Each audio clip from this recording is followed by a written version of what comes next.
कि आंधी तूफान आने वाला है, लाख रुपए की जो भैंस गई है तो पेड़ के नीचे दब के उनकी मृत्यु हो जाती है। नहीं तो कई बार इन तेज तूफान से वो शेड उड़ जाते हैं। इस तरह के हादसे होते हैं। पशुपालक साथियों, मैं डॉक्टर सुनील बिश्नोई, पशु चिकित्सक। स्वागत है आपका अपने YouTube चैनल पर, जिसका मुख्य उद्देश्य है पशुपालक का ज्ञानवर्धन एवं पशुधन का उत्थान। पशुपालक साथियों, जैसा आप जानते हैं कि मानसून ने अपनी दस्तक दे दी है, और जब मानसून शुरुआती दौर पे आता है तो अपने साथ आंधी और तूफान लेके आता है। तो आंधी और तूफान कैसे करते हैं पशुपालन में नुकसान। आज आए इस तेज आंधी और तूफान में एक गाय जो 2-3 दिन में ही ब्याने वाली थी, उसके ऊपर एक पेड़ गिरा, जिसकी वजह से उसकी रीढ़ की हड्डी टूट गई। दूसरा, एक दुधारू भैंस जिसके ऊपर पेड़ गिरा और उसके गर्दन पे पेड़ इस कदर गिरा कि उसकी मौके पे ही मृत्यु हो गई, क्योंकि पेड़ की छाया पशु को गर्मी से तो बचाती ही बचाती है, साथ में जो ताज़ा ब्याने वाला पशु है उसके प्रसव के तनाव को भी कम करती है। पशुपालकों को ये नहीं पता था कि उनका ये विशेष प्रबंधन अपने उन्हीं पशुओं के लिए जान पे बन बैठेगा।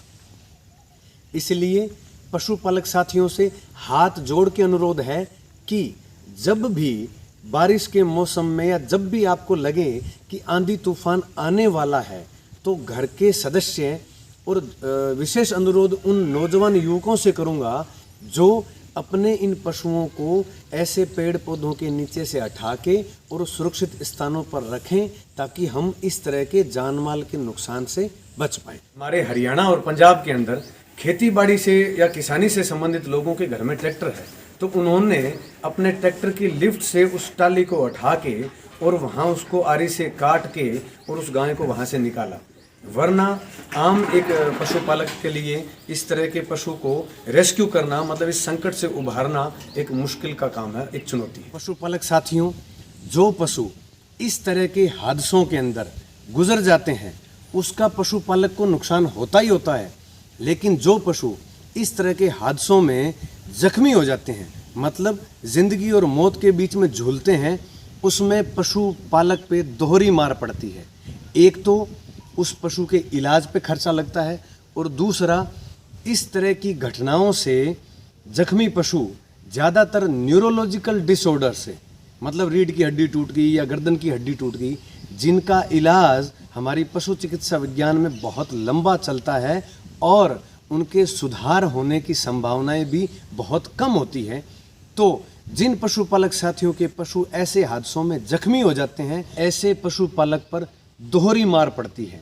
एक तो उस पशु के इलाज के लिए खर्च बहुत लगता है, और दूसरा ऐसे पशु वापस नॉर्मल अवस्था में आने में बहुत समय लगते हैं, और ज़्यादातर केसेस में तो ऐसे पशु नॉर्मल अवस्था में आते ही नहीं और वहीं बैठे बैठे मर जाते हैं। आंधी या तेज तूफान जब भी आता है, ये पशुपालक को 3 तरह से नुकसान करता है। नंबर 1, जो पेड़ के नीचे बंधे हुए पशु हैं, वो पशु बंधे होने की वजह से, अगर शायद वो पशु खुले होते तो शायद वो वहाँ से भाग जाते। तो बंधे होने की वजह से तेज तूफान से वो पेड़ गिर जाए तो पेड़ के नीचे दब के उनकी मृत्यु हो जाती है। दूसरा, जो पशुपालक कई बार अपने पशुओं की आवासीय व्यवस्था के लिए शेड बनाते हैं, लेकिन शेड बनाते समय वो इंजीनियर या जो अच्छा मिस्त्री होता है, जिसको अनुभव है, तजुर्बा है, उनसे मजबूत शेड बनवाएं। नहीं तो कई बार इन तेज तूफान से वो शेड उड़ जाते हैं और पशुओं के ऊपर गिर के उनके चोट पहुंचा देते हैं।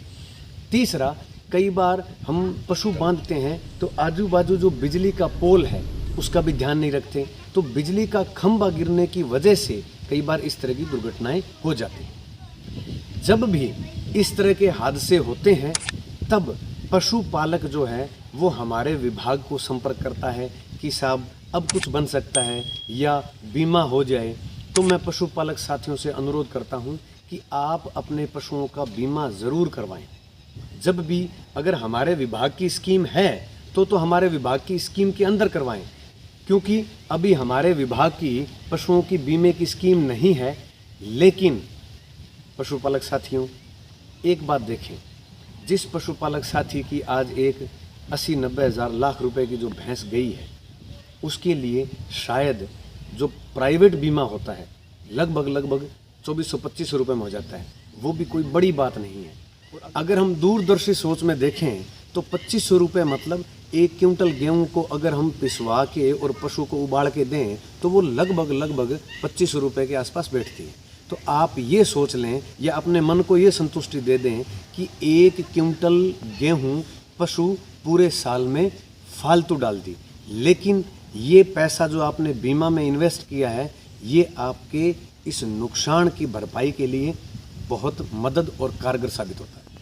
पशुपालक साथियों, कई बार मुख्यमंत्री राहत कोष के अंदर भी इस तरह के हादसों में पशुपालकों को मुआवजा दिया जाता है, लेकिन उसमें पशुपालक भाई क्या गलती करते हैं, वो अपने उस मृत पशु को बिना पोस्टमार्टम करवाए ही उसको डिस्पोज ऑफ कर देते हैं। तो ऐसी स्थिति में जब आपकी कागजी कार्रवाई पूरी नहीं होती, आपको क्लेम से वंचित रह जाना पड़ता है। जानकारी अच्छी लगी है तो नीचे लाल रंग के सब्सक्राइबर बटन को दबाते हुए साथ में घंटी के बटन को दबा दें ताकि आपको आने वाली वीडियो सबसे पहले सीधी आपके पास पहुंचे।